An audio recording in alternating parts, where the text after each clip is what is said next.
সেদিনের ঝড়টি এক ভয়ঙ্কর গল্প নিয়ে এসেছিল।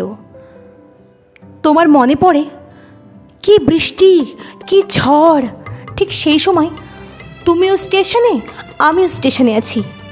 একে অপরের হাত আর ঠোঁটের কাছে ঠোঁটের নিঃশ্বাস, ঝুরঝুরে বাতাস, বৃষ্টি, রুমঝুম কান্না, কত কিছু, কত কোলাহল, ট্রেনের আওয়াজ।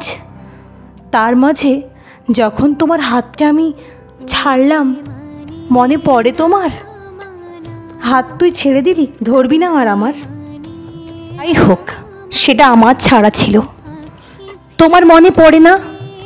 কত রাত, রাতের পর রাত জেগেছি, কত বেদনা, কত কোলাহল, কত যন্ত্রণা নিয়ে থেকেছি। কখনো কি তুমি বুঝেছিলে কি হয়েছে তোর? সপাটে মুখের উপরে তুমি একটাই জবাব দিয়ে গেলে, আমি আছি আমার ক্যারিয়ার নিয়ে, তুই তোকে নিয়ে ভাব।